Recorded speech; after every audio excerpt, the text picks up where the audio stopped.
자본론 3장 화폐 또는 상품 유통 1절 가치의 척도 2절 유통수단 3절 화폐 상품 교환은 다음의 형태 변환에 의하여 이루어진다. 상품과 화폐와의 교환을 제1형태 변환 또는 판매라 부른다. 화폐와 상품과의 교환을 제2형태 변환 또는 구매라 부른다. 상품의 형태 변환은 구매하기 위해 판매되는 두 가지 행위의 결합이다. 1절 가치의 척도 다음은 3장에서 발췌한 문장들입니다. 이 책의 전반에 걸쳐 간결성을 위하여 금을 화폐 상품으로 상정하였다. 화폐 상품의 첫 번째 주요 기능은 금으로서 고유 가치를 제공하거나 상품 원재료로서 공급되는 것이다. 또는 동일 액면가로서 질적으로는 동일한 가치를, 양적으로는 비교적인 가치를 표현하는 것이다. 따라서 금은 보편적 가치 수단으로 사용된다. 이 기능의 장점으로 인해 우수한 등가성을 지닌 금은 화폐가 되었다. 인간 노동은 가치로서 모든 상품에서 실현되기 때문에 인간 노동으로 약분하면 상품 가치들은 하나의 동일 특별 상품에 의해 측정할 수 있으며 상품 가치는 공통 가치 척도인 화폐로 전환한다. 가치 척도로서의 화폐는 필연적으로 노동 시간은 상품에 내재하는 가치 척도이다라고 인식시켜주는 형태라 할 수 있다. 어떤 상품 가치를 금으로 표시하면 X 상품 A = Y 화폐 상품이 되고 그 상품의 화폐 형태 또는 가격이 된다. 화폐는 가치 척도와 가격 표준이라는 완전히 다른 두 가지의 기능을 가진다. 가치 척도는 상품의 인간 노동이 구체화된 것이 사회적으로 인식되는 정도를 말하며 가격 표준은 고정된 금속 중량을 말한다. 가치 척도로서의 화폐는 모든 종류의 상품 가치를 가격으로 전환시킨다. 다만 가격은 가상의 금의 수량이다. 가격 표준으로서 화폐는 실제 금의 수량을 표시하며 가치 척도는 가치로서 생각되는 상품을 측정하는 것이다. 가격 표준은 금의 단위 수량으로 금의 양을 측정하는 것이지 금의 무게로 금의 양의 가치를 측정한 것은 아니다. 금이 가치 표준이 되기 위해서는 일정한 중량이 단위로서 고정되어야 한다. 모든 경우에서 동일한 액면가의 양으로 측정되어야 하는 것처럼 이 경우에도 변하지 않는 안정적인 척도 단위를 수립하는 것이 중요하다. 화폐 가치는 일정하게 유지되면서 상품 가치가 상승하는 경우 혹은 상품 가치가 일정하게 유지되면서 화폐 가치가 하락하는 경우에 일반적으로 상품 가격은 상승한다. 한편 일반적인 가격 하락은 화폐 가치는 일정하게 유지되면서 상품 가치가 하락하거나 혹은 상품 가치는 일정하게 유지되면서 화폐 가치가 상승하는 경우이다. 따라서 화폐 가치의 상승이 반드시 어떤 비율로 상품 가격의 하락을 암시하는 것은 아니다. 또는 화폐 가치 하락이 어떤 비율로 가격 상승을 암시하는 것도 아니다. 그러한 가격 변화는 가치가 일정하게 유지되는 상품에 한하여 유효하다. 예를 들면 상품 가치가 상승하면 동시에 적절한 비율로 화폐 가치도 상승하여 상품 가격에서는 어떠한 변화도 발생하지 않는다. 만약 상품 가치가 화폐 가치보다 느리거나 빠르게 상승한다면 상품 가격의 상승이나 하락은 상품 가치와 화폐 가치의 변동 차이에 의해 결정날 것이다. 제2절 유통수단 A. 상품의 형태 변환 상품을 비사용 가치의 영역에서 사용 가치의 영역으로 이전하는 과정을 교환이라 한다면 교환은 물건의 사회적 순환 혹은 유통이라 할 수 있다. 어느 유용 노동의 형태의 생산물은 다른 유용 노동의 생산물과 대체된다. 일단 상품이 사용 가치로 사용할 수 있는 그런 안식처를 발견한다면 교환의 영역에서 나와 소비의 영역으로 진입한다. 그러나 지금은 교환의 영역에만 관심을 둔다. 따라서 물건의 사회적 순환을 유발시키는 상품의 형태 변환을 연구하기 위해서는 형식적인 관점에서 교환을 관찰하여야 한다. 교환은 상반적이면서도 보충적인 성격을 지닌 두 가지의 형태 변환에 의해 이루어진다는 사실이 명백해졌다. 즉, 상품이 화폐로 전환하는 것과 화폐가 상품으로 재전환하는 것이다. 상품의 형태 변환의 2단계는 앞에서 예시한 방직공의 거래에서 명백히 보여준다. 판매는 상품이 화폐와의 교환됨을 의미하고 구매는 화폐가 상품과의 교환을 의미한다. 상품의 형태 변화는 구매하기 위해 판매되는 두 가지 행위의 결합이다. 상품 교환은 다음의 형태 변환에 의하여 이루어진다. CMC는 각각 상품, 화폐, 상품을 의미한다. 상품과 화폐, 제1 형태 변환 또는 판매라 부른다. 화폐와 상품, 제2 형태 변환 또는 구매라 부른다. 상품 형태 변환 과정에서 하나의 상품에 의해 만들어지는 순환은 불가피하게 다른 상품의 순환들과 혼재해버린다. 다양한 많은 순환들을 모두 합한 전체 모습이 상품 순환 혹은 상품 유통을 구성한다. B. 화폐 유통. 상품 순환에 의해 화폐에 직접 부여되는 화폐의 이동은 그 시작점에서 점점 멀어지는 지속적인 이동의 형태를 취하며 한 명의 상품 소유자의 수중에서 다른 사람의 수중으로 옮겨가는 모습을 취한다. 이 과정이 화폐의 유통을 구성한다. 한 상품이 다른 상품으로 대체되는 상품 순환에 의한 결과는 상품의 형태 변환의 수단에 의한 것이 아니고 그보다는 순환의 매개체로서 작용하는 화폐에 의한 영향이 더 크다. 그 화폐 자체는 부동의 모습을 지니고 있지만 상품의 순환 작용에 의해 비사용 가치의 수중에서 사용 가치의 수중으로 이전하는 모습을 취한다. 상품의 이전 방향은 언제나 화폐의 이전 방향과 반대이다. 화폐는 지속적으로 순환하여 상품을 뒤로 후퇴하게 만든 다음 그 자리를 차지하고 이런 식으로 시작점에서부터 점점 더 지속적으로 나아간다. 따라서 화폐의 이동은 단지 상품 순환이라 표현할 수 있지만 실제로는 그 반대인 것처럼 보이며 상품 순환은 화폐의 이동의 결과인 것처럼 보인다. 상품 수량이 일정하게 유지된다고 가정하면 순환되는 화폐의 양, 즉 통화량은 상품 가격 변동에 따라 변한다. 통화량이 증가하거나 감소하는 이유는 가격 변동 결과에 따라 가격의 총합이 증가하거나 감소하기 때문이다. 이러한 효과가 발생하려면 모든 상품 가격이 동시에 상승하거나 하락할 필요는 절대 없다. 모든 상품 가격의 총합이 상승하거나 하락하는 경우 일부 주요 물품의 가격 상승 혹은 가격 하락이면 충분하고 이 순환 과정에서 화폐의 투입이 증가하거나 감소한다. 따라서 유통 과정에서 단위 시간당 다음의 관계가 성립한다. 유통의 매개체로서 기능하는 통화량은 상품 가격의 총합을 액면가가 동일한 주와의 회전수로 나눈 값과 같다. 이 법칙은 일반적으로 유효하다. 가격이 일정하게 유지되면 유통 중인 상품 수량으로 인하여 화폐 통화량은 증가하고 화폐의 유통 속도는 감소한다. 한편 상품 수량의 감소와 유통의 신속성, 즉 회전율 증가로 통화량은 감소할 수 있다. 상품 가격 상승 시 통화량이 일정하게 유지되는 조건은 가격이 상승한 만큼의 비율로 유통 중인 상품 수량이 감소하는 것이다. 유통 중인 상품 수량을 일정하게 유지한다면 가격이 상승한 만큼 동일한 비율로 화폐의 유통 속도를 증가시키는 것이다. 가격 상승보다 상품 수량이 더 급속하게 감소하거나 화폐 유통 속도가 더 빠르게 증가하면 통화량은 감소할 수 있다.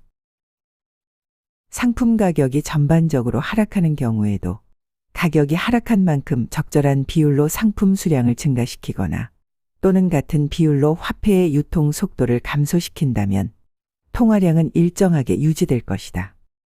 가격 하락보다 상품 수량이 더 빠르게 증가하거나 화폐 유통 속도가 더 빠르게 감소한다면 통화량은 증가할 것이다. C. 주화. 가치의 상징. 화폐가 주화의 모습을 갖추고 있다면 이는 화폐의 유통 기능에서 나온 것이다. 여기서는 오직 국가가 발행하여 강제 유통시키는 불안 지폐만을 다룬다. 불안 지폐의 직접적인 기원은 금속 화폐에 있다. 한편 상품의 단순 유통 관점에서 보면 신용화폐는 아직 우리에게 완전히 알려지지 않았다. 그러나 우리가 확신할 수 있는 것은 진정 지폐화폐가 화폐의 기능인 유통의 매개체로서 발생한 것이라면 신용화폐는 자연스럽게 화폐의 기능인 지불수단에 그 뿌리를 두고 있다. 마지막으로 누군가 다음과 같이 물어볼 수 있다. 왜 금은 가치도 없는 토큰과 대체 가능한가? 이미 살펴본 바와 같이 금이 주화로서 혹은 유통의 매개체로서 그리고 그 밖에 다른 역할 없이 배타적으로 기능만 한다면 대체 가능하다. 제3절 화폐 A. 퇴장 화폐 퇴장 화폐는 금속 화폐 유통의 경제에서 여러 목적을 수행한다. 첫 번째 기능은 금화와 은화의 유통이 적용되는 조건으로부터 나온다. 상품 유통의 규모와 속도에서 그리고 가격에서의 끊임없는 변동에 따라 통화량도 조수와 같이 끊임없이 변동한다. 따라서 통화량은 반드시 팽창과 수축을 할 수 있어야 한다. 어느 때에는 유통 중인 주화로서 작용하기 위해 화폐가 유입되어야 하고 다른 때에는 화폐 유통을 다소 부진시키기 위해 유통 중인 주화를 퇴출시켜야 한다. 실제로 한 국가의 통화량이 유통 중인 화폐를 지속적으로 흡수할 수 있는 능력을 갖추기 위해서는 그 국가의 금과 은의 수량이 주화로서 필요한 수량보다도 훨씬 더 많을 것을 필요로 한다. 이 조건이 충족되면 화폐는 퇴장 화폐로서의 기능을 수행할 수 있다. 이러한 비축금은 유통 중인 화폐에 공급하거나 또는 유통 중인 화폐로부터 회수하는 수로와 같은 역할을 하며 이런 방식에서는 절대로 제방에서 범람이 발생하지 않는다. B. 지불수단 판매자는 실존하는 상품을 파는 것이고 구매자는 사는 것인데 이때 구매자는 그저 화폐의 대리인과 같다. 판매자는 채권자가 되며 구매자는 채무자가 된다. 상품의 형태 변환 또는 상품의 가치 형태의 발전은 새로운 국면하에서 나타나기 때문에 화폐는 새로운 기능을 얻게 된다. 바로 화폐는 지불수단이 된다. 화폐가 지불수단으로서 발전하려면 갚아야 할 채무의 변제 기일에 대비하여 준비된 화폐와 같이 화폐의 축적이 필요하다. 반면에 부를 추구하려는 본능과도 같은 퇴장 화폐는 시민사회가 발전함에 따라 사라지지만 지불수단의 준비금 형성은 시민사회의 발전과 함께 성장한다. C. 세계화폐 세계화폐는 보편적인 지불수단과 구매수단, 그리고 보편적으로 인식되는 모든 부의 구체물로서 기능한다. 세계화폐는 국제수지의 업무 처리에서 결제수단으로서 기능하며 이것이 세계화폐의 주요 기능이다. 마지막으로 논점이 구매 또는 지불에 관한 것이 아니라 한 국가에서 다른 국가로 부의 이전에 관한 것이라면 세계화폐는 보편적으로 인식되는 사회적 부의 구체물로서 역할을 수행한다. 또한 시장에서 특별한 국면에 의해서든 의도된 목적 그 자체에 의해서든 상품 형태에서 부의 이전이 불가능한 경우에도 그러하다. 다음은 3장에 관한 개인적인 생각입니다. 마르크스는 화폐의 기능에 관하여 5가지로 구분하였다.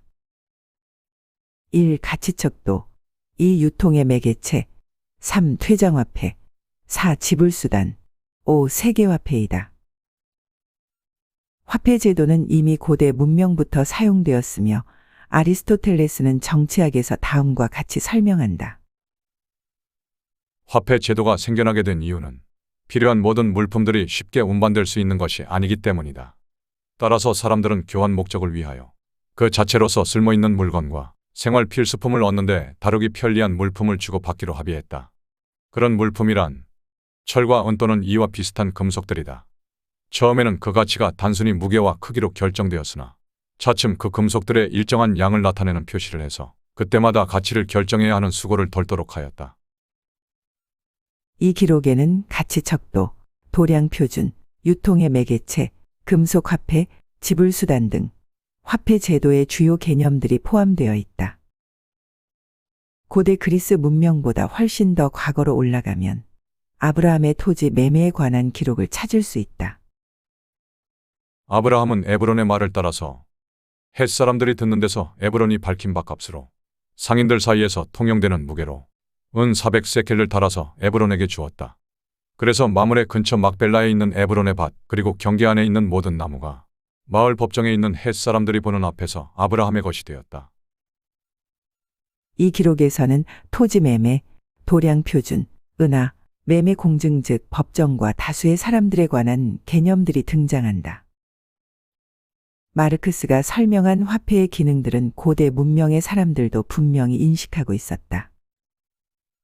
다만 차이점은 고대 문명의 사람들은 일상생활에서 화폐를 사용하면 쉽고 편리함을 알았기에 사회적으로 활용했던 것이지 마르크스의 관념적 화폐 이론과는 거리가 멀었다.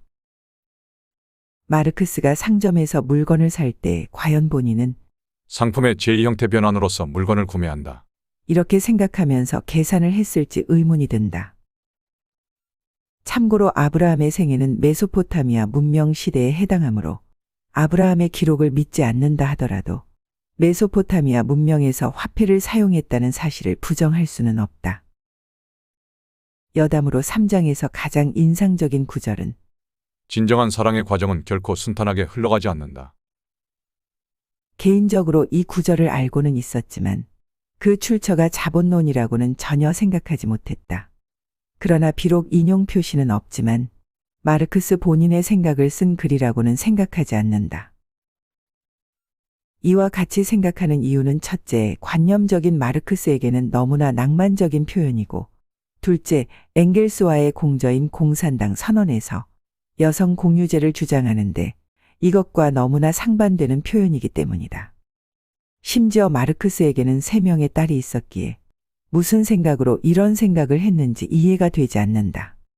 여성 공유제는 구석기 원시 시대에서 집단 생활에서나 가능한 일이고 그 결과는 야만과 혼돈이다. 문명이 탄생하고 문화가 발전하면서 가족 제도와 윤리가 만들어졌고 가족 제도를 중심으로 사회가 구성되었다. 아리스토텔레스는 정치학에서 국가의 구성 요소는 가족에서 시작한다고 하였다.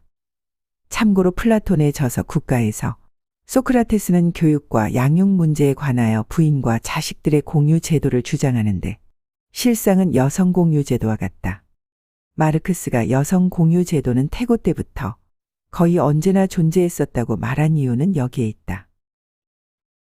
여성 공유제와 같이 반인륜적이고 반사회적인 여성관의 피해자 중에 한 명은 아이러니하게도 마르크스의 막내딸 엘리노어 마르크스였다. 1881년 어머니가 돌아가시고 1883년에는 언니인 예니가 사망한다. 그리고 2달 뒤에 아버지 칼 마르크스마저 세상을 떠난다. 너무나 사랑하는 가족들의 연이은 사망으로 엘리노어는 깊은 슬픔과 외로움에 빠진다. 이 시기에 에드워드 에이블링을 만나게 되고 이 둘은 동거를 시작한다. 1884년 엘리노어는 언니 로라에게 다음과 같이 소식을 전한다. 또 다른 소식을 전할게. 벌써 알고 있을 수도 있겠지만 난 에드워드를 사랑하고 있어.